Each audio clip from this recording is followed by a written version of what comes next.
بسم اللہ الرحمن الرحیم۔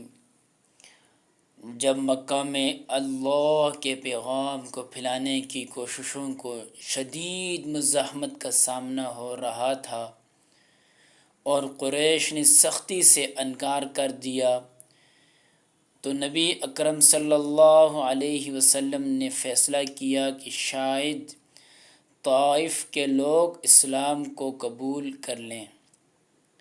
طائف مکہ سے تقریباً 60 میل دور واقع ایک اہم شہر تھا، لہٰذا نبی اکرم صلی اللہ علیہ وسلم اپنے چند ساتھیوں کے ہمراہ طائف روانہ ہوئے۔ آپ کا مقصد یہ تھا کہ طائف کے لوگوں کو اسلام کی دعوت دیں اور انہیں اللہ کے پیغام سے آگاہ کریں۔ جب حضور صلی اللہ علیہ وسلم طائف پہنچے تو انہوں نے وہاں کے سرداروں سے ملاقات کی۔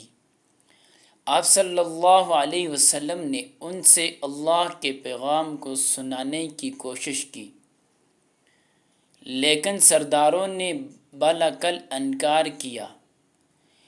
اس کے بجائے انہوں نے آپ صلی اللہ علیہ وسلم کو نہ صرف نظر انداز کیا بلکہ آپ پر سخت باتیں بھی کی۔ پھر سرداروں نے فیصلہ کیا کہ آپ صلی اللہ علیہ وسلم کو وہاں سے نکال دیا جائے، تو انہوں نے طائف کے اوباش لڑکوں اور غنڈوں کو آپ صلی اللہ علیہ وسلم کے پیچھے لگا دیا تاکہ آپ کو تکلیف پہنچے۔ وہ لڑکے اور لوگ حضور صلی اللہ علیہ وسلم پر پتھر پھینکتے گئے۔ آپ صلی اللہ علیہ وسلم کے جسم پر زخم لگے اور خون بہنے لگا۔ آپ کے پاؤں خون سے بھر گئے اور آپ صلی اللہ علیہ وسلم شدید تکلیف میں تھے، لیکن آپ نے ان کو بدعا دینے کے بجائے صرف اللہ سے مدد کی دعا کی۔ اپنی تکلیف اور اذیت کے باوجود آپ صلی اللہ علیہ وسلم نے صبر کا دامن نہیں چھوڑا۔ جب آپ طائف سے باہر نکل کر ایک باغ میں پہنچے تو وہاں آپ کو جبریل علیہ السلام کی آواز آئی۔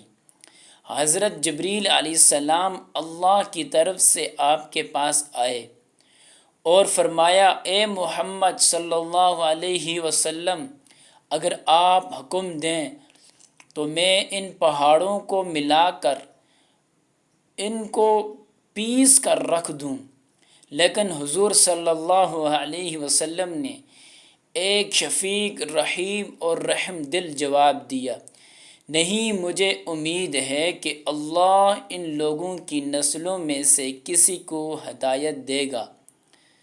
حضور صلی اللہ علیہ وسلم نے اللہ سے دعا کی، اے اللہ، میں اپنی کمزوری اور فقر کا تجھ سے شکوہ کرتا ہوں اور تیری رحم کی تلاش میں ہوں۔ اگر تو مجھ سے ناراض نہیں تو مجھے کسی چیز کی پرواہ نہیں، لیکن تیری رضا کے طلب ہے۔